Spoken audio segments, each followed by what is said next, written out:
Certain cast को देखकर एक पेपर में सारे बच्चों को फेल कर दिया गया। ये छपरी है तो चमार है, भंगी है, जाति को ही उन्होंने गाली बना दिया है। सो कॉल्ड लोअर कास्ट लोगों को अगर पढ़ाया ना जाता तो इंटरनेशनली हम लोग बहुत ही बेइज्जत होते हैं। इतना भी कह दो कि टीचर की कोई कास्ट नहीं होती, पर डिस्क्रिमिनेशन जो होता है जाति है कि जाति नहीं, इसको एक आपको लगेगा कि ये विवादित है।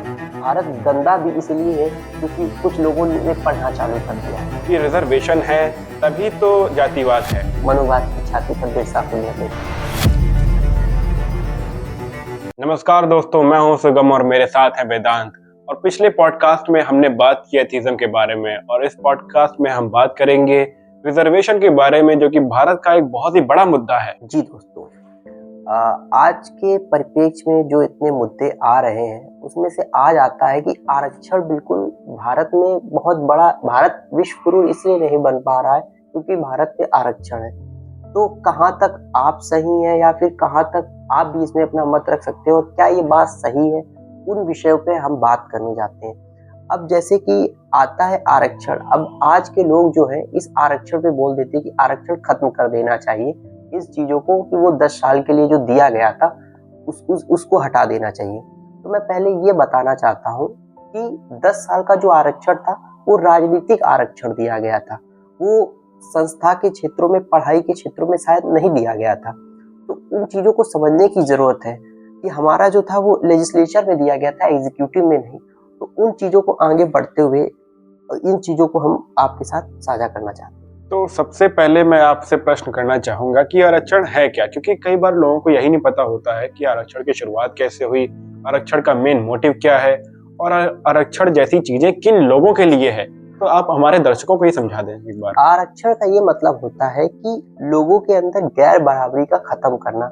जो लोग नीचे तबके में रह गए हैं उनको एक समान श्रेणी तक लाने के लिए आरक्षण लाया गया। मतलब ब्राह्मणवाद को खत्म करना, ये कह सकते हैं शिक्षा के क्षेत्र में, क्योंकि एक जो मानसिक विकास या एक व्यक्ति का विकास जो हो पाता है वो शिक्षा से ज्यादा और कोई, मुझे नहीं लगता कि आपके हिसाब से कोई दूसरा माध्यम होगा कि किसी का हो पा रहा। मानसिक विकास करने के लिए सबसे इम्पोर्टेंट चीज है एजुकेशन। अगर वही नहीं होगी तो मानसिक विकास कैसे? हाँ, तो इसीलिए जो आपने बात कही, इसीलिए वो शिक्षा में भी लाया गया। फिर वो जो शिक्षा में धीरे धीरे बढ़ते हुए मंडल कमीशन तक आया कि ओबीसी भी जो है, कुछ लोग अभी भी पढ़ नहीं पा रहे हैं, संस्थानों तक पहुंच नहीं पा रहे, उसके लिए जो था कि 1989 में मंडल कमीशन भी लाया गया। ये आरक्षण की शुरुआत हुई कहाँ से, किस साल से शुरुआत हुई और किस लिए शुरुआत हुई, किसने स्टार्ट किया, ये सब आप जरा डिटेल में बताएं, क्योंकि हमारे व्यूअर्स को पूरी जानकारी लेने की आदत है। सबसे पहले हमें ये समझने के बाद, जो हम इतिहास पढ़ते हैं वो तो हम लोग एलाइट क्लास का इतिहास पढ़ते, मतलब कि राजा रानियों का इतिहास पढ़ रहे हैं, वो कितने युद्ध लड़े, कहाँ लड़े। यहाँ पे कॉमन पीपल की वॉइस तो रखी ही नहीं गई, इसीलिए इसमें बहुत कम सोर्सेस हमको मिलते हैं। पहली बार आता है कि ये हंटर कमीशन जो आया, इस पे आया कि 1882 में जो आया, इसमें शिक्षा से रिलेटेड आया कि सबको अधिकार देना चाहिए, सबको शिक्षा की बात करनी चाहिए। और सब उसी की बात कर रहे हैं जिसमें फुले का भी बड़ा योगदान था। हाँ, ज्योतिबा फुले भी उसमें, शायद 20 में से 8 जो मेंबर थे वो इंडियन थे, तो उसमें ज्योतिबा फुले भी एक थे। और ये फिर धीरे धीरे ये कारवां बढ़ते बढ़ते आता है कि यहाँ पे छत्रपति शाहू जी महाराज, जो शिवाजी महाराज के परिवार से ही थे, तो वो सबसे पहले अपने दरबार में देखते हैं, उनकी एक कहानी रहती है। कोल्हापुर वाले, हाँ वही कोल्हापुर वाले। तो ये इतिहास ये रहता है कि वहाँ पर एक गंगाराम करके एक उनका चाय वाला रहता है, वो चाय अच्छी बनाता है। फिर एक कहानी रहती है कि फिर वो उन्हीं के लिए, चाय वाले से मुझे एक नाम याद आ जाता है, पर अपना कंटिन्यू करें। नहीं आप चाय वाला नहीं, पर तब भी चाय वाले ने कितना योगदान दिया। चाय वाले का योगदान बहुत है हमारे देश में। हाँ, तो सबसे फिर ये आया कि वहां पर सबसे पहले वो नौकरी से निकाल दिए गए थे, वही गंगाराम उनकी महल से। फिर उसके बाद उन्होंने कहा कि आप कुछ काम करिए, तो फिर उन्होंने राजा होते हुए भी उन्होंने उनको पैसे दिया और उसी पैसे से उन्होंने सबसे पहले चाय की एक दुकान डाली। और फिर उसके बावजूद भी वहां पर ये इतनी मानसिकता थी कि हम ये छुआ खाएंगे नहीं, पिएंगे नहीं, बहुत से लोग नहीं आए। और जब छत्रपति शाहू जी ने वहां खुद चाय पी और लोगों को इकट्ठा किया कि आप भी पियो, तो फिर राजा के सामने प्रजा वो जो थे वो सब भी नॉर्मली हुई कि नहीं, इनको भी, मतलब ये सोसाइटी से बहुत, जो आज के लोग हिंदूवादी बनते आ रहे हैं, ये किस तरीके से वो एक्सक्लूडेड थे, वो अलग थे वहां पे। आज जो कि मिलाने की बात करते कि कंधे से ऊंची छाती नहीं होती और जाति, धर्म से ऊंची जाति नहीं होती। तो ये जो आता रहता है कंटेक्स्ट, इसको समझने की जरूरत है। आज भी हमारे समाज में कहीं ना कहीं अब उस तरीके से नहीं दिखता कि छुआ हुआ नहीं खाएंगे नहीं पिएंगे, पर आज भी जाति का शोषण होता रहता है। जाति के नाम पर आज भी विश्वविद्यालयों में जरूर होता है। प्रोफेसर, मैं ऐसा आप भी शायद इस चीजों से वाकिफ होंगे कि कुछ ही कास्ट या कुछ ही लोगों का आज भी प्रोफेसर इस तरीके से उनका दबदबा है, उसको क्या किया जा सकता है। वो कहते हैं वो पढ़े लिखे, हाँ उनका शिक्षा पे अधिकार रहा है, वो पढ़े लिखे रहे, पर इस तरीके से सोसाइटी से उनको अलग तो नहीं कर दिया जाता।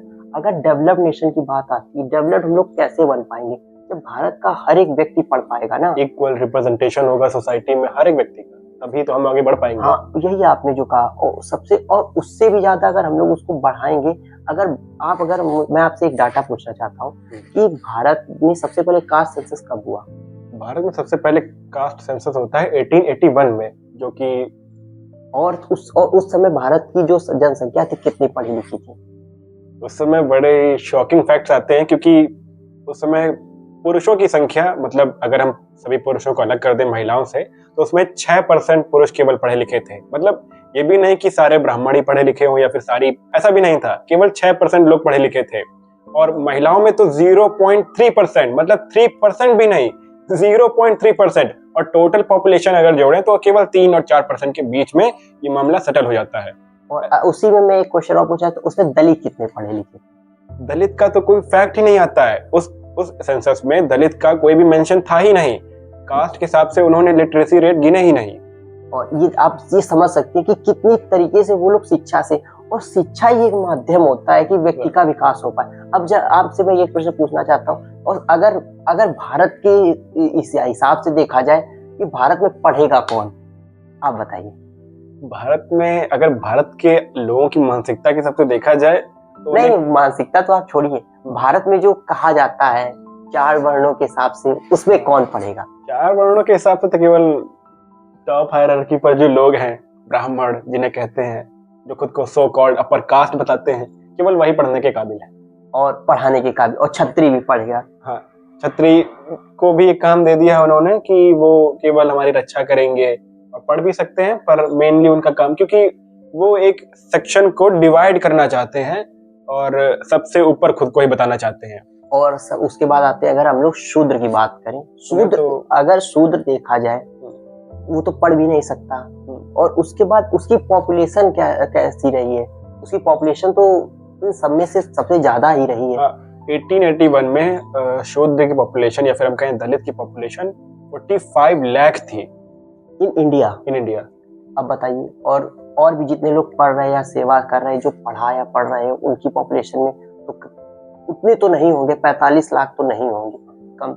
अगर हम आज इस देश में बात करते हैं कि बढ़ेगा भारत तो बढ़ेगा भारत, अगर इसी मानसिकता के साथ कुछ लोग कहते हैं कि रिजर्वेशन नहीं होना चाहिए, तो इस चीज को कैसे आप बताते हैं कि रिजर्वेशन नहीं होगा तो क्या होगा? अगर रिजर्वेशन नहीं होगा तो मेरा मानना ही है कि हम अगर ओबीसी, एससी, एसटी को हटा देते हैं और इन्हें पढ़ने का अधिकार नहीं देते हैं एक तरीके से, तो ये ओबीसी, एससी, एसटी तीनों की पॉपुलेशन लगभग 70 to 80% तक रहती है। तो भारत का लिटरेसी रेट अब अंदाजा लगा सकते हैं कि वो केवल 30% होगा, जो कि आज 79 या फिर 80% है मेरे हिसाब से। अगर वो 79 या 80 के हिसाब से 30 आता है तो कितनी ही घटिया बात होगी, भारत को इंटरनेशनल स्तर पर कितनी बेइज्जती झेलनी पड़ती अगर रिजर्वेशन या फिर जितने भी lower caste, so called lower caste लोगों को अगर पढ़ाया ना जाता, तो इंटरनेशनली हम लोग बहुत ही बेइज्जत होते। और एक बात ये भी आपका आता है कि हम सबसे बड़े जो दलितों में अभी तक रहे हैं वो अम्बेडकर रहे, और उनको पढ़ाने के लिए उनको मदद बचपन में करने वाले भी ब्राह्मण ही उनके शिक्षक थे। तो ऐसे ब्राह्मण, इन द कंटेक्स्ट ये है कि हम ब्राह्मणों के खिलाफ है क्या? नहीं। देखिए, जब हम लोग बात करते हैं मनुवाद की या ब्राह्मणवाद की, तो इसका मतलब ये नहीं है कि हम किसी ब्राह्मण के खिलाफ हैं। हम उस मानसिकता के खिलाफ हैं जो ये सपोर्ट करती है कि किसको पढ़ना चाहिए और किसको नहीं पढ़ना चाहिए। ब्राह्मणवाद का मतलब ब्राह्मण नहीं है। ब्राह्मणवाद का ऐसी मानसिकता है जो लोगों को कुछ करने से रोकती है, जो लोगों में बाउंड्री सेट करती है, चाहे वो सही हो चाहे वो गलत हो। हाँ, मतलब कि यही आप कहना चाह रहे हैं कि कोई भी दलित भी ब्राह्मणवाद हो सकता है, वो ब्राह्मणवाद की विचारधारा को मानने वाला हो सकता है। जरूर। और ब्राह्मणवाद का एक सीधा कंटेक्स्ट ये समझ में आता है, जो किसी को किसी से नीचे समझे और कोई किसी से खुद को ऊपर समझे, ये ब्राह्मणवाद का मतलब है। यहाँ पर कुछ लोग गलत मतलब कि किसी एक धर्म या किसी एक जाति को हम लोग कई लोग ये समझते हैं कि ब्राह्मणवाद का मतलब है कि ब्राह्मणों के खिलाफ। ऐसा नहीं है। ब्राह्मणवाद का मतलब है उस मानसिकता के खिलाफ जो सोशल हायरार्की की बात करती है। हाँ, इसी में आता है कि देखिए सयाजी गायकवाड़ वो क्षत्रिय थे और उन्होंने सबसे ज्यादा स्पॉन्सर किया उनकी पढ़ाई को अम्बेडकर के लिए। वो जो इतने विदेश में पढ़ने गए, वो तो अमीर परिवार के नहीं थे पर उसके बावजूद भी गए ना। तो ये मतलब कि सबका खिलाफ नहीं, बहुत से ऐसे लोग हैं जो उन्होंने आगे आके लोगों के लिए काम किया। राजा राम मोहन राय जैसे सती के लिए उन्होंने काम किया। कोई वो ब्राह्मण होते हुए उन चीजों को लेके आते हैं। तो ये जो मतलब कि ये जो राजा राम मोहन राय, तो उनका तो कंट्रीब्यूशन बहुत अच्छा है। वो तो कहते थे कि आइडल प्रेयर भी नहीं होनी चाहिए, मतलब मूर्ति पूजन भी उनके खिलाफ थे। उनकी तो काफी मतलब वो एक निर्गुण ब्रह्म पर मानते थे, मैं कह सकता हूँ। मुझे अच्छे तरीके से पता नहीं है, पर वो काफी ज्यादा डिनाई करते थे जो आइडियोलॉजी आज के लोग रखते हैं। और ये कंटेक्स्ट और भी आता है हमारे बीच कि जो देश में आरक्षण है वो आजादी के बाद ही मिला, तो उसके लिए की है कि नहीं, उससे पहले भी एक था कि छत्रपति साहू जी महाराज ने 1902 में दिया। उन्होंने देखा कि अगर हम अपनी प्रजा को सबका डेवलपमेंट करेंगे, सबको आगे लाएंगे, तब हमारा राज्य का जो है वो विकास हो पाएगा, विकसित हो पाएगा। तो उसमें सबका उन्होंने अधिकार सुनिश्चित किया। ये आप इससे समझ सकते हैं कि और आज हमारे देश की लिटरेसी रेट क्या होगी आपके हिसाब से? आज की 80% है मेरे ख्याल से। और अगर ये जो कुछ लोगों की थिंकिंग के हिसाब से देश चलता तो कितनी होती?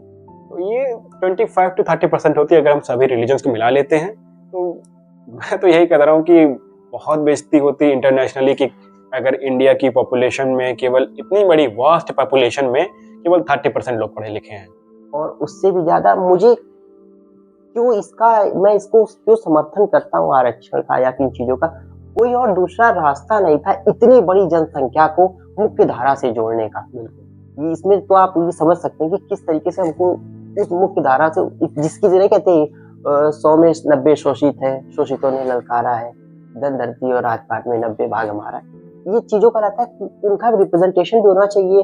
और कुछ लोग बताते हैं कि नहीं काबिल नहीं है, तो काबिल नहीं तो आप उसके लिए रिसोर्सेज बनाए। अब भारत एक ऐसा देश है कि जहाँ पर प्राइमरी स्कूल जो है वो बंद हो रहे हैं बढ़ती जनसंख्या के साथ। तो जब वो उसमें सबसे इम्पोर्टेंट जाता कौन सा बच्चा है, ज्यादातर अपवाद तो हो सकते हैं, ज्यादातर कौन से कास्ट या फिर कौन से कैटेगरी के लोग जाते हैं? ज्यादातर SC या फिर ST ऐसे लोग जाते हैं। हाँ। और कई एक पॉपुलेशन देखने को मिलती है OBC की देखने को मिलती है। और एक अपवाद हो सकते हैं, कोई गरीब वो उसका हो सकता है। पर ये जो रिजर्वेशन दिया गया था ये क्या इकोनॉमिक बेसिस पे दिया गया था या फिर कास्ट बेसिस पे? ये कास्ट बेसिस पर दिया गया था। जब ये कास्ट बेसिस पे आपको अलग दिया गया, तो इसको कास्ट बेसिस पे आज भी होता है कि कोई अगर IAS भी बन जाता है या फिर ग्रुप A की भी नौकरी करने लगता है, उसको भेदभाव का सामना करना पड़ता है। बात केवल नौकरी तक ही नहीं है, जब कोई जज भी बन जाता है तो भी उसके साथ भेदभाव होता है। तो ये तो पता नहीं कहां से कहां तक ये जो कास्ट का सिस्टम है, जो कास्ट डिस्क्रिमिनेशन, अनटचेबिलिटी का सिस्टम है, कहीं ना कहीं डीप रूटेड तरीके से ये किसी ना किसी की मानसिकता में सेट है। हम वो देख पाते हैं। हम अगर आप किसी भी ऐसे lower caste, so called lower caste लोगों पर जाते हैं और पूछते हैं कि क्या आपने कभी सोसाइटी में ऐसी चीज को अनुभव किया है, तो आपको मालूम पड़ेगा कि वो यही बताएगा कि हाँ, कभी ना कभी लाइफ में 1-2 मोमेंट या फिर हो सकता है उससे ज्यादा मोमेंट में उन्होंने इस डिस्क्रिमिनेशन या फिर अनटचेबिलिटी को अनुभव किया हो। और सबसे इम्पोर्टेंट चीज अमेरिका जैसे देश में कि उन्होंने अगर काले लोगों के साथ, श्वेत लोगों के साथ उन्होंने वो किया, वो क्या कहते उनके साथ भेदभाव किया, तो वो आज उसको मानते कि हमारे पूर्वजों की गलती रही है। पर इंडिया में क्या ऐसा लगता है कि लोग मानते कि हमारे पूर्वजों द्वारा गलती हुई है? इंडिया में तो लोग इस चीज को लेकर गर्व करते हैं। गलती तो बात की बात है। इंडिया जैसे देश में इस बारे में डिस्कशन होना चाहिए कि कास्ट को कैसे खत्म करना है, पर यहाँ उल्टा ऐसा होता है कि यहाँ पे डिबेट होती है कि ऐसा होना चाहिए कि नहीं होना चाहिए। मतलब यहाँ पर डेवलपमेंट होना चाहिए, इस पर डिस्कशन नहीं होता है। डेवलपमेंट नहीं होना चाहिए, इस पर लोग बहस करते हैं।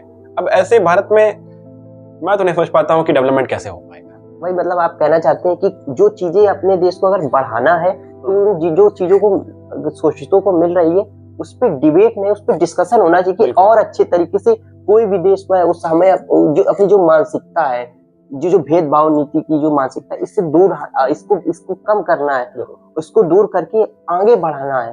पर ये देश जो है वो और पीछे है। और सबसे इम्पोर्टेंट, जो इक्वल राइट्स की बात करता है उसको जातिवादी लोग कह देते हैं। हाँ, उसको आगे उसको सफिक्स दे देते हैं अपशब्दों से। लिबरल है तो लिबरांडो बोल दिया, और अगर सेकुलर है तो सेकुलर का ये बोल दिया।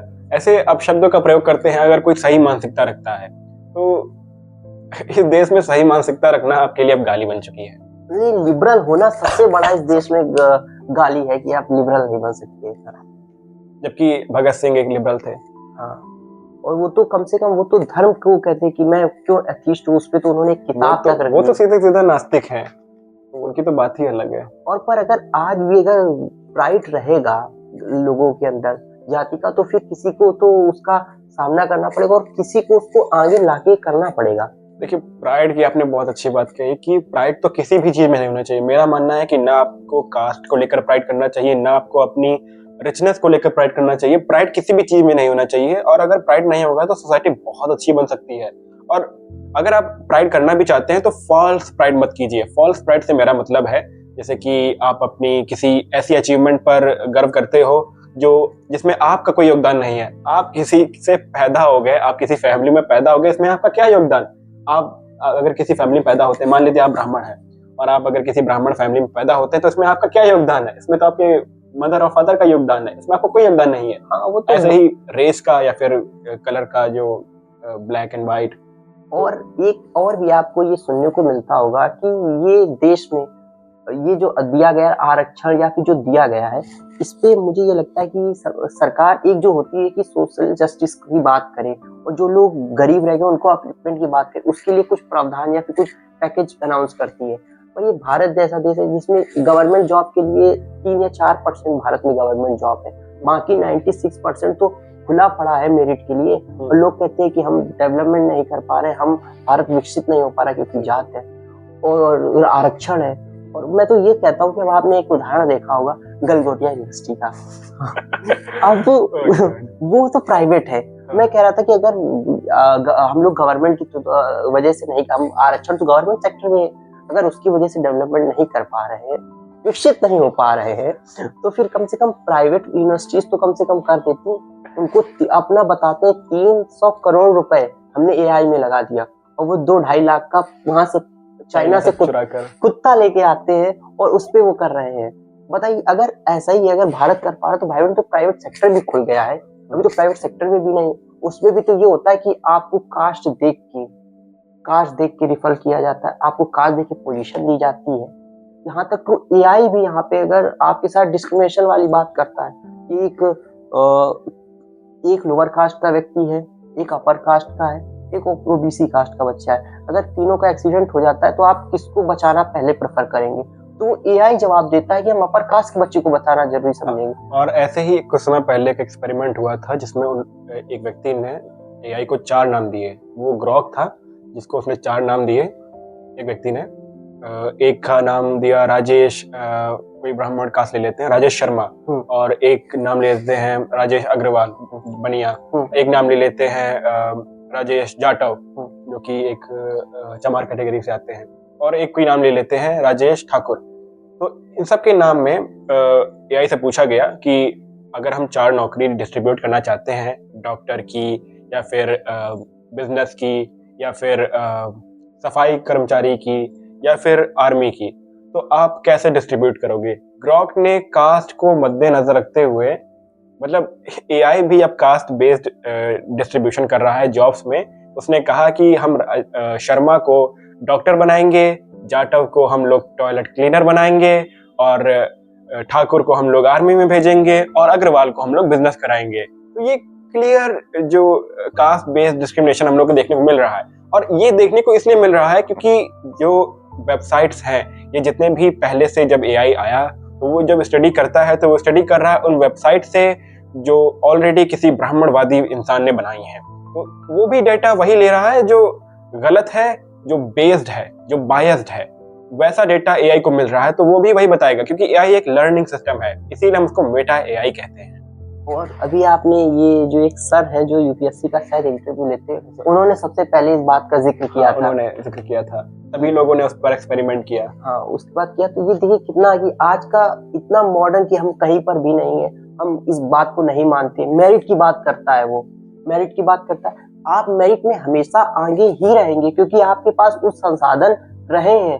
आप पढ़े लिखे, आपके पास परिवार आपका पहले से पढ़ा लिखा है, आपके पास, मैं अपवाद को छोड़ के परिवार पढ़ा, आपके पास रिसोर्सेज, आपके पास शिक्षा का, आपके पास सबसे पहली अच्छी जब किताबें ये मिल बोलते हैं अपवाद से छोड़कर, इसका मतलब ये नहीं कि आपके पड़ोस में कोई एससी बच्चा है जो कि बहुत अमीर है और आपके पड़ोस में कोई ब्राह्मण बच्चा जो गरीब है। ये अपवाद है, ये बहुत कम देखने को मिलता है। हाँ। अपवाद से मतलब ये है। हाँ, तो ये समझने की जरूरत है कि आपको इन चीजों को कि कम से कम ये जो आता रहता है, ये जो डिफरेंस दिखता रहता है, जो आप बात करते हैं मेरिट की, मेरिट के बेसिस पे होना चाहिए, मैं उस चीज को मानता हूँ। आप मेरिट में आप हमेशा आगे रहेंगे क्योंकि आपके पास आप वो जो है हिस्टोरिकल आपके पास एडवांटेज रहा है, उस चीज को समझना पड़ेगा।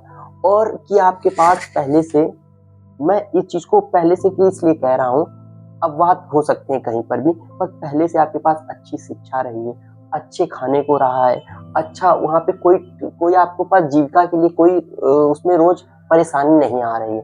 आप रोज आ रहे हैं, कमा रहे हैं, तो वो बच्चा जरूर उसके बाद, पर ये जो होता है कि जो मजदूर का बच्चा है, पहले वो सुबह उठ के कुछ देर मजदूरी करके फिर वो स्कूल जा रहा है, फिर वो करके फिर अगर वो 100 में 60-70 नंबर भी ला पा रहा है, तो मैं मानता हूँ कि उसका जो बच्चा 95 घर में लेके एक उसका फोकस के साथ पढ़ रहा है, उसके तो उसका संघर्ष ज्यादा रहा है।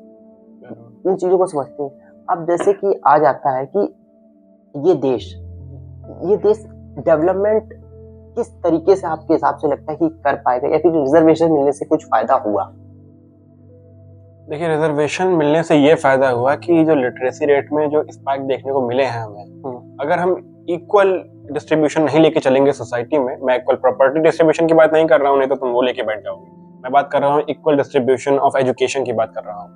जितने ज्यादा चांसेस बढ़ेंगे लोगों के पढ़ने के, उतने ही ज्यादा चांसेस बनेंगे प्रोडिजीज निकलने के, उतने ज्यादा चांसेस बनेंगे कि लोग आगे चलकर कुछ करेंगे। और यही सिस्टम है, इससे हम सुधारेंगे जनरेशंस को। ये एक तरीके से जनरेशंस को सुधार रहा है, उनको इकोनॉमिकली भी पावरफुल बना रहा है, और उनको एक जो डिस्क्रिमिनेटरी है उस सिस्टम से भी बाहर निकाल रहा है। हाँ, और सबसे इम्पोर्टेंट चीज कि अंबेडकर भी ये चीज कहते हैं कि अगर आप, जो कुछ लोग आ जाते हैं उनका नाम लेकर, उनके आरक्षण का इस्तेमाल करके, फिर बाद में वो लोग अपने जो लोअर कास्ट या फिर अपने जो छूटे हुए साथियों का साथ नहीं देते। उन्होंने खुद 8 साल जब उनके आजादी के बाद उन्होंने खुद इस बात को कहा कि जिन लोगों के लिए मैंने इतना संघर्ष किया, वो लोग आगे बढ़ जाते हैं तो अपने पीछे वाले लोगों को भूल जाते हैं। जरूर। हाँ, तो ये बहुत बड़ी बात है कि आप इस चीजों को लेके आए और आगे बढ़ाएं। अब अमेरिका जैसे हम लोग डेवलपमेंट की बात करते हैं, इसके लिए कि अगर आपको प्राइवेट सेक्टर भी खुला है तो उस पर आप करके दिखाइए ना। वो कहते हैं कि आर्मी में क्या कहते हैं, इन चीजों में क्या कहते हैं, क्रिकेट में हमारा देश आगे है, तो उसका एक अलग नैरेटिव रहा है कि हमारी जो आर्मी रही है उसके लिए रहा कि वो ब्रिटिश आर्मी रही, तो उन्होंने उसका अलग फंडामेंटल सेट किया। उन्होंने अलग अलग रेजिमेंट बना के ना उन चीजों को, और अच्छे अच्छे लोगों को तराश के उन्होंने किया।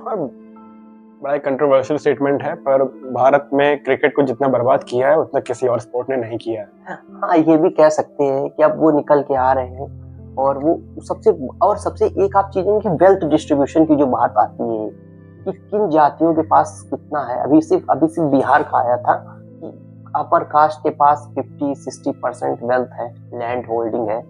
अब वो कैसे है, अब मैं कहूँगा, वो कहते हैं हम मेहनत काम किए हैं, तो फिर मैं कहता हूँ कि शोषण भी आप लोगों ने ही किया है, कुछ शोषण का भी तो नतीजा है। हाँ, तो भारत जैसे देश में इतने साल हो गए रिजर्वेशन को लेकर, तो आपको ऐसा क्यों लगता है कि अभी भी रिजर्वेशन बहुत जरूरी है?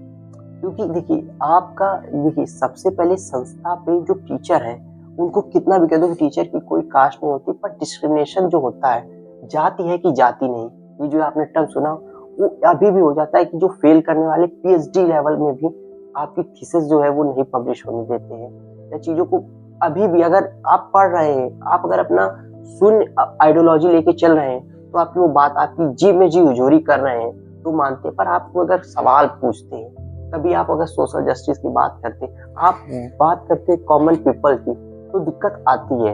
इन चीजों को आती है कि लोगों को, अब जैसे फॉर एग्जाम्पल आपने रोहित वेमुला का सुना होगा, पायल तडवी का सुना होगा, इन लोगों ने सुसाइड किया, क्यों किया?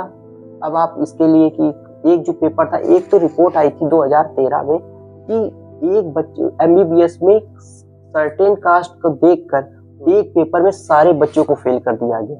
अगर ये डॉक्टर बनेंगे, अभी आपने बहुत सी रील्स में इन चीजों में देखते होंगे कि इसका बेटा पढ़ जाएगा तो नाली कौन साफ करेगा, उसका बेटा पढ़ जाएगा तो दूध का काम कौन करेगा। पिछले कुछ सालों में, बीते कुछ सालों में हो सकता है कि प्रोपेगेंडा हो, किसी सरकार द्वारा चलाया गया, मैं सरकार का नाम नहीं ले सकता हूँ, पर ये प्रोपेगेंडा हो सकता है कि अब जो कास्टिज्म है वो बढ़ता जा रहा है और इंस्टाग्राम जैसे प्लेटफॉर्म्स पर तो और भी बढ़ चुका है। कमेंट सेक्शन पर या फिर ऐसी जगहों पर हम देखते हैं कि वो नीले कबूतर, भीमटे और ना जाने कैसे कैसे अपशब्दों का प्रयोग करते हैं, कास्टिक शब्दों का प्रयोग करते हैं, अनटचेबिलिटी का प्रमोट करते हैं और इन सबको हम लोग इंक्रीज होते हुए देख पा रहे हैं और महसूस भी कर पा रहे हैं। हाँ, और यहाँ पे होता है कि प्राइड किलिंग भी हो जाती है कि हमारा हो जाता है, हमारे शान के खिलाफ हो गया। तो आज भी प्राइड किलिंग, अभी बिहार का एक केस आया है कि वहाँ पे एक प्राइड किलिंग कर दी गई कि वो एक लड़का था, ओबीसी का था। मैं ये नहीं कह रहा हूँ यहाँ पर कि ओबीसी वाले भी बहुत बड़े जातिवादी हैं कि हम उससे नीचे नहीं करेंगे, और एससी में भी जातिवादी है कि मैं उससे नीचे नहीं करूंगा। ये सिस्टम बनाया ही ऐसे गया था कि वर्ण के हिसाब से, मतलब सबसे पहले ऊपर एक बैठा है स्टेयरकेस की तरीके, फिर उसके नीचे एक बैठा है, तो ये जो सबसे पहले बैठा है वो दूसरे नंबर पे लात मारेगा और दूसरे नंबर वाला तीसरे नंबर पे लात मारेगा, तीसरा वाला चौथे पे लात मारेगा। और ये इस सिस्टम को इसलिए नहीं खत्म करना चाहते हैं क्योंकि वो किसी ना किसी को लात मारना चाहते हैं, भले ही उन पर ऊपर वाला लात मार रहा है पर वो अपने नीचे वाले को लात मारना चाहते हैं और ऐसे ही काम करता है। अब वो चाहे एससी एसटी पर लात मारे या फिर ओबीसी एससी पर लात मारे या फिर जनरल कैटेगरी ओबीसी पर लात मारे, ये सब लात मारने का सिस्टम सब अपने आप में एक प्रिविलेज चाहते हैं। और इतना कि एससी में भी इतनी सारी कास्ट है कि नहीं, हम उनसे सर्वश्रेष्ठ है। बिल्कुल, जिनका शोषण अभी इतने सालों तक हुआ है वो उन चीजों को नहीं लेके आते हैं। वो कहते और सबसे इम्पोर्टेंट चीज कि वो एक टर्म होता है कि एक गुलाम भी सबसे पहले क्या चाहता है, वो ये चाहता है कि मैं भी किसी को सबसे पहले गुलाम बना लूं। तो ये जो मानसिकता रहती है कि नहीं, हम अपने ऊपर से किसी को ढूंढे, अगर आप इस व्यवस्था को खत्म करेंगे, ये बहुत मतलब कठिन, जो क्या कहते हैं, भगत सिंह जैसे लोग भी ना कर पाए, इतनी अच्छी उनका मतलब कि वो उनकी अच्छी इतनी प्यारी किताब जो है उसको पढ़े, देखे, जाने तो पता चलता है। दिक्कत तो ये है कि इस भारत का ये युवा है वो कुछ पढ़ना नहीं चाहता है, वो अपनी नॉलेज लेना चाहता है व्हाट्सएप से, इंस्टाग्राम की रील से और एस जयशंकर की निकलती लेजर आइज से। अब आप तो कंट्रोवर्शियल हो जाएगा। आज की आपने तो पूरी विदेश नीति को ढा दिया एक बार में कि किस तरीके से। नहीं, मैं ये नहीं कह रहा हूँ कि एस जयशंकर की राजनीति बढ़िया नहीं है, पर उनकी लेजर आइज थोड़ी ज्यादा हो जाता है। अब लेजर आइज में अब आप कह देंगे कि चाइना में वो जवाब नहीं दे पाते हैं, हाँ। ट्रेड डील खुद का अनाउंस नहीं दूसरा देश कर देता है। अब आप उस चीजों पे ना जाए, पर ये जाता हूँ आज। पर हमारा जो ये देश है, इसीलिए जो आपने कहा कि ये जो चीजें आती रहती हैं ये आज जरूरी है। और जो और सबसे इम्पोर्टेंट चीज, इसका जो मिल तो जाता है पर अगर इसके बाद इसका इस्तेमाल नहीं कर पा रहे हो तुम, तो सबसे बड़ी बात होती है कि आज भी विश्वविद्यालय में उतने बच्चे या उतनी लड़कियां भी नहीं पहुंच पा रही हैं जिनकी 50% हिस्सेदारी है इस देश में, वो भी विश्वविद्यालयों में नहीं पहुंच पा रही, वो भी कॉलेजेस में नहीं पहुंच पा रही। ये भी और सरकार भी 2026 के बजट में केवल हायर एजुकेशन पे फोकस कर रही है। जितने भी प्रोजेक्ट्स बनाए गए, जितनी भी स्कीम्स बनाई गई हैं उस बजट में ज्यादातर हायर एजुकेशन पर ही फोकस है। जो बेस एजुकेशन है, जो लड़कियों या फिर lower caste, so called lower caste लोगों को प्रमोट करे, ऐसी कोई स्कीम्स हमें देखने को मिलती ही नहीं है। जितनी पुरानी स्कीम्स हैं बस वही चल रही हैं, कोई नई स्कीम्स, कोई नई पॉलिसी। देखिए, नई न्यू एजुकेशन पॉलिसी को भी लागू हुए 6 साल हो चुके हैं और इस पे कोई भी काम नहीं चालू हुआ है। अरे मैं तो अपनी एजुकेशन पॉलिसी का मैं क्या बताना चाहूँ कि टीचर है नहीं, इंफ्रास्ट्रक्चर है नहीं, 4 सब्जेक्ट पढ़ के बच्चा पास हो जाता था, 7 सब्जेक्ट कर दिए गए हैं, उसमें भी टीचर नहीं आ पाता है। क्लासेस होती थी, विश्वविद्यालय होते थे कि फ्री थिंकिंग का टाइम मिल पाए, वो सोच पाए, विचार रख पाए, वो है नहीं। उसको प्रोजेक्ट, असाइनमेंट और इंटरनल मार्क्स का डर, वो रह गया है। और किस तरीके से, मैं तो प्रोफेसर बेचारे दबी आवाज बोल नहीं पाते हैं, पर ये रहा है, उनको भी इस चीजों से नहीं, वो उस चीजों को पढ़ा पा रहे या कर पा रहे, दिक्कत है। उसको पहले इंफ्रास्ट्रक्चर धीरे से करना था, एकदम से। कभी कोई चीज जैसे कि EWS चाहिए भी नहीं था लोगों को, दे दिया गया, और उसका किस तरीके से इस्तेमाल हो रहा है कि एक बच्चा जो है पहले EWS लगाता है, एडमिशन नहीं होता है तो वो 2 करोड़ का प्राइवेट MBBS कॉलेज पढ़ने पहुंच जाता है। किस तरीके से यहाँ पे चीजें, और ये भी है कि जो योजनाएं बनती हैं भारत में, वो मूल जो उसका हितैषी है, जिसको वो चाहिए, वहां तक नहीं पहुंच पाती हैं। ये सबसे बड़ा ये कारण रहा है। इस देश को, ये देश जो है किस तरीके से विकसित हो पाएगा, जो आता है कि वो 2047 तक भारत विकसित हो पाएगा, इस पे आपको क्या लगता है? 2047 से मुझे एक बजट की रेफरेंस याद आ रहा है, क्या बता सकता हूँ? बताइए बताइए। तो निर्मला सीतारमन ने कहा है कि जितनी भी फॉरेन कंपनीज आएंगी उन पर 20 साल तक कोई टैक्स नहीं लगेगा, कोई कॉर्पोरेट टैक्स नहीं। मतलब इंडिविजुअल टैक्स, इनकम टैक्स वो बढ़ता जा रहा है, और फॉरेन की जो कंपनीज आ रही हैं उन पे कोई टैक्स नहीं। ये तो इनके मिडिल क्लास के लिए बातें हैं। इनकी सुनो अब। उनसे तो क्वेश्चन पूछा गया, आप मिडिल क्लास के लिए क्या है, तो उन्होंने कहा डैश डैश डैश। उनका तो कुछ निकला ही नहीं। पर ये जो हमारा मुद्दा रहा है रिजर्वेशन, ये होना चाहिए, और जो इसका इस्तेमाल कर चुके लोग हैं उनको ये होना चाहिए कि इस देश में सबको इक्वल अपॉर्चुनिटी मिले, और सबसे इम्पोर्टेंट चीज वो अपनी विकास को है कि वो सोशल जस्टिस को क्लियर कर पाए। और कुछ जिन लोगों से शोषण हुआ है, मैं खुद शोषण करने वाला, मेरी विचारधारा, मैं खुद सोचता रहा कि नहीं ये अनटचेबल, इनसे क्या मतलब, ये ऐसे ही हैं, पर ऐसे नहीं है। उनका भी एक समाज सुंदर तब बन पाता है जब वहाँ पे फूल वाला होता है, बिजनेस वाला होता है, टेक वाला होता है, सफाई करने वाला होता है, तब हमारा समाज समझ। पर अगर उसको आप पहले वो कर्म के हिसाब से होता था, पर अगर आप उसको जाति के हिसाब से रख और उसको आप नीचा रखेंगे तो यार तुम्हारा काम नीचे। मैं तो इसको, एक आपको लगेगा कि ये विवादित है, भारत गंदा भी इसलिए है क्योंकि कुछ लोगों ने पढ़ना चालू कर दिया है। क्योंकि अब वो कहते हैं हम सफाई नहीं करेंगे, अब हमें भी अगर इज्जत चाहिए, हमें भी चीज चाहिए, तो हमें भी पढ़ना पड़ेगा और उस लेवल तक पहुंचना पड़ेगा। क्या लगता है आपको? वही तो मैं बता रहा हूँ कि ये जो सिस्टम बनाया गया था, इस सिस्टम को ब्रेक करना बहुत जरूरी है। सफाई कर्मचारी केवल किसी एक कास्ट से आएंगे तो ये एक डिस्क्रिमिनेशन है। वो हर कास्ट से आ सकते हैं, सफाई कर्मचारी का ना होना ये गलत बात है, पर सफाई कर्मचारी का किसी एक ही कास्ट या फिर एक ही कम्युनिटी से होना ये उससे ज्यादा गलत है।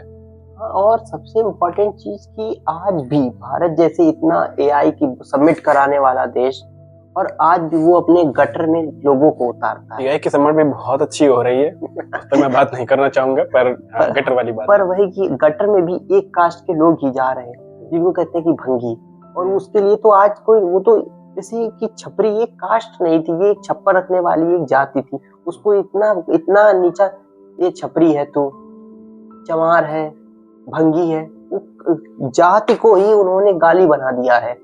और कुछ लोग इन चीजों को वो भी समझने की जरूरत है, और जिन लोगों को ये चीजें मिल रही हैं, जो इसका फायदा उठा रहे हैं लोअर कास्ट लोग, इनको आगे आकर भी कि हमें किस तरीके से वो अपना इतिहास भूलते जा रहे हैं, क्योंकि अब वो छाती और वो जाति में काफी पड़ चुके हैं। जरूर, वो धर्म के रक्षक बन चुके हैं।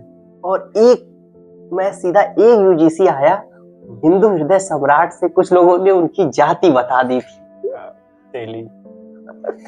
तो ये देश है, ये देश में जाति है, जाति के नाम पर शोषण होता है, और जाति के नाम पर आपके साथ भेदभाव।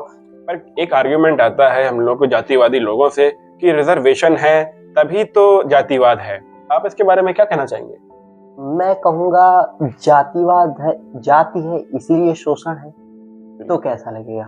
बिल्कुल, ये तो आपने बिल्कुल सच बात कही है। हाँ, तो जब अगर जाति के नाम पर शोषण हो रहा है, तो जाति के नाम पर अपलिफ्टमेंट होगा, जाति के नाम पर ही आपको अधिकार मिलेंगे, जाति के नाम पर ही आपके साथ चीजें सुधारी जाएंगी। और सबसे आज के दौर में है कि हमें सब कुछ हो रहा है, पर जाति की तो बात ही नहीं हो रही है। बात उसके बाद कितनी पॉपुलेशन है, ये बात नहीं हुआ। आखिरी बार जो डाटा कास्ट सेंसस का हुआ 1931, आजादी से पहले हुआ, 2011 में करने की बात हुई, आज तक उसका डाटा पब्लिश नहीं हुआ। अभी सरकार ने नोटिफिकेशन निकाला कि करेंगे। इस हिसाब से अगर आप करेंगे, देखिए कितने लोग रह गए हैं। वो नहीं होता कि कितने लोगों को अभी भी, एक होता है कि अगर आपके बॉडी में कोई चीज कमी है तो उसका पहले एक्सरे होता है या फिर उसका पहले जांच होती है, देखा तो जाए कितने लोग हैं, कितने बढ़ गए, कितने के पास कितनी वेल्थ है, कितना सब कुछ है, और कितने लोग किस बिरादरी से छूटे हैं। अगर जरूरत नहीं है तो उसको हटाया जाएगा। अगर आप कहते पहले करा के तो देखो कि जाति के नाम पर आपको रिजर्वेशन मिला है, तो जाति के नाम पर कितने लोग आगे बढ़ पाए आजादी के बाद इस देश में, जिनको जरूरत नहीं, नया से सिस्टम लाया जाएगा, कि अगर इकोनॉमिक बेस पे लाया जाएगा, अगर आपको लगता है कि नहीं। पर आज भी आपके अंदर, मैं तो कहता हूँ आपके अंदर वो वाली सोच तो कोई नहीं मिटा सकता कि हम सर्वश्रेष्ठ हैं। अगर ऐसा मैं तो कहता हूँ अगर ऐसा कॉन्सेप्ट आ जाए, अगर इसको निकाल के देखो कि जात के नाम पर इतने लोग उनका इकोनॉमिकली वो मजबूत हो चुके हैं, एजुकेशनली वो मजबूत हो चुके हैं, सोशली भी उनको एक्सेप्टेंस मिल चुकी है, क्योंकि आज हमारे देश का ओबीसी प्रधानमंत्री है, यहाँ पर मुख्यमंत्री बहुत सारे ओबीसी हैं, एससी भी हैं, और बहुत सी महिला बहुत तरीके से, अभी ममता बनर्जी है, वो एक प्राइम मिनिस्टर, वो चीफ मिनिस्टर है, तो आए, हमारी प्रेसिडेंट भी है, वो महिला है, तो कितने लोगों का हुआ, कहाँ तक पहुंचे। कास्ट के बेस पर अगर चीजें मिलती तो कास्ट के बेस पर अगर खत्म करना चाहते एक बार करा के देखो, मैं ये चाहता हूँ, तब इनका सामना होगा।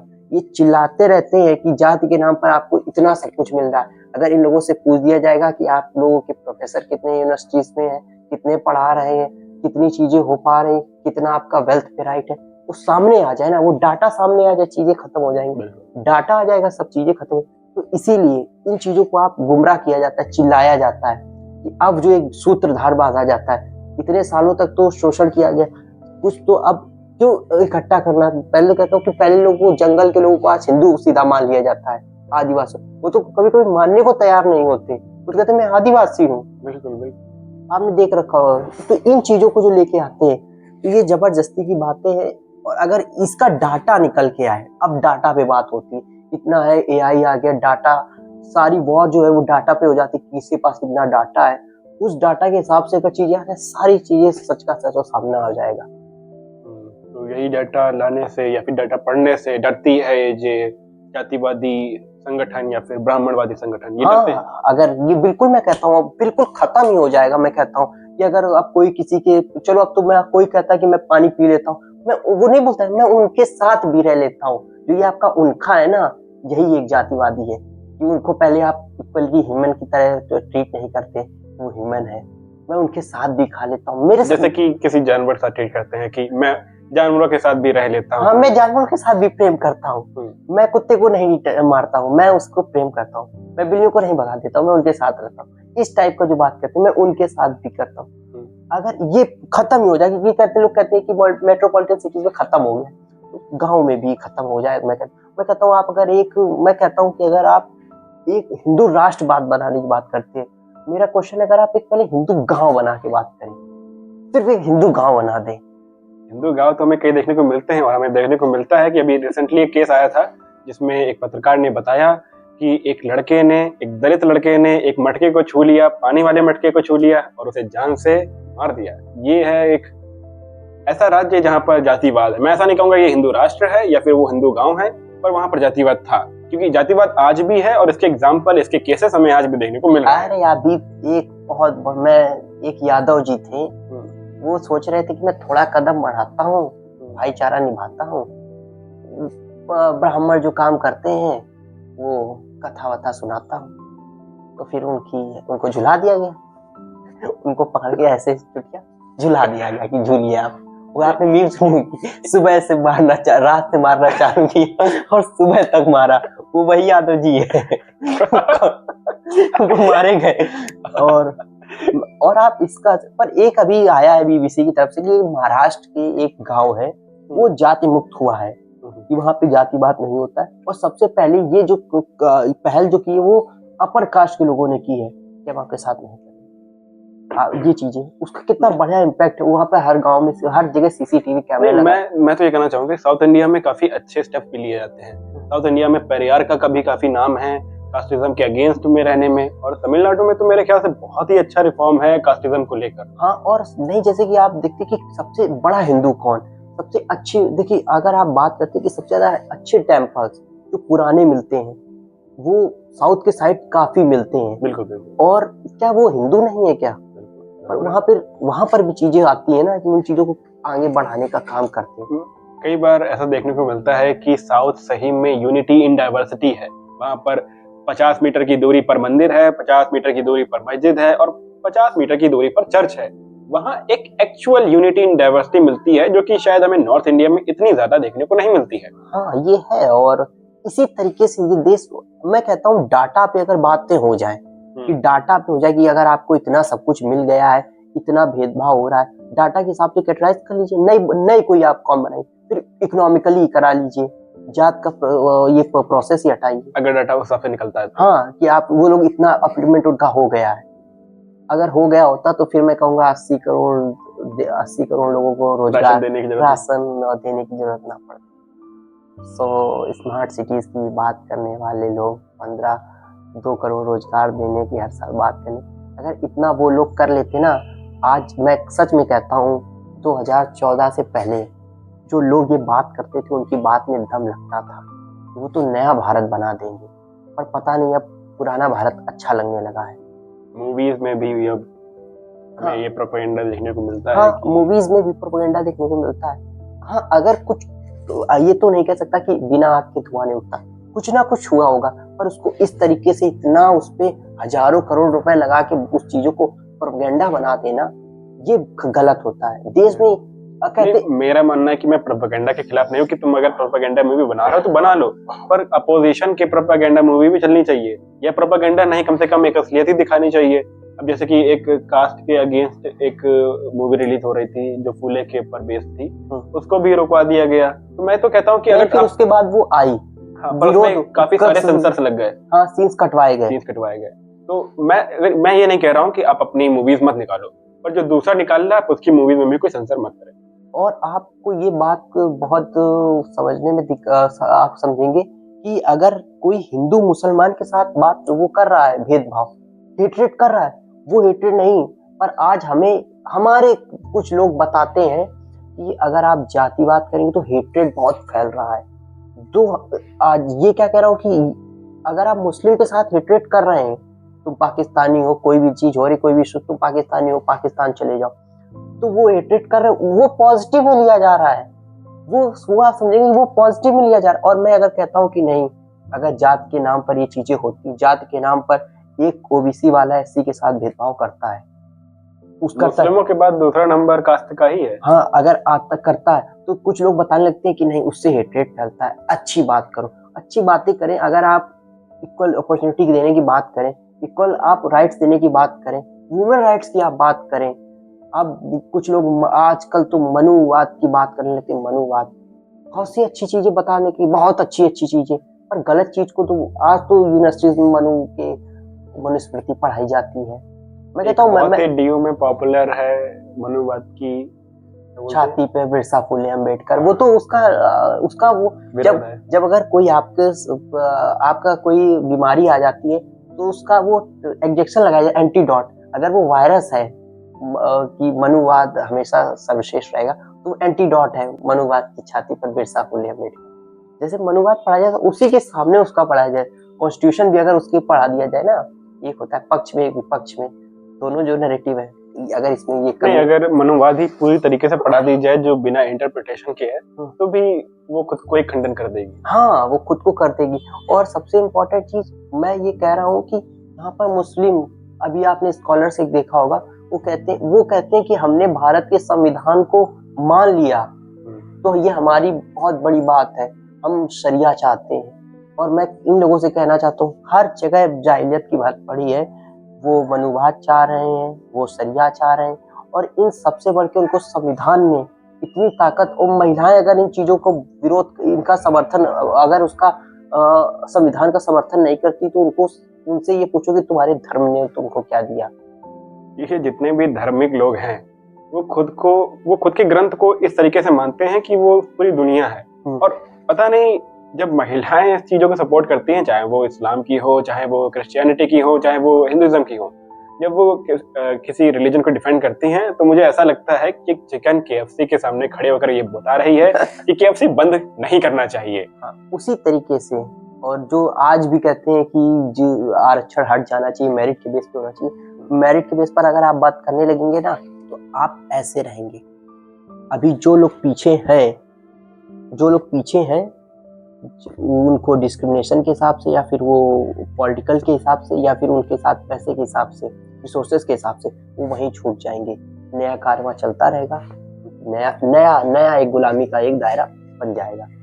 तो इसीलिए मैं आपका भी इस पे क्या व्यू है, क्या पॉइंट है, क्या गलती रही है, क्या आपको लगता है कि आज हट जाना चाहिए, और हट जाना चाहिए तो उसके लिए क्या पहल होती है, और उसके लिए क्या रास्ता होता है, ये आप हमें बताएं।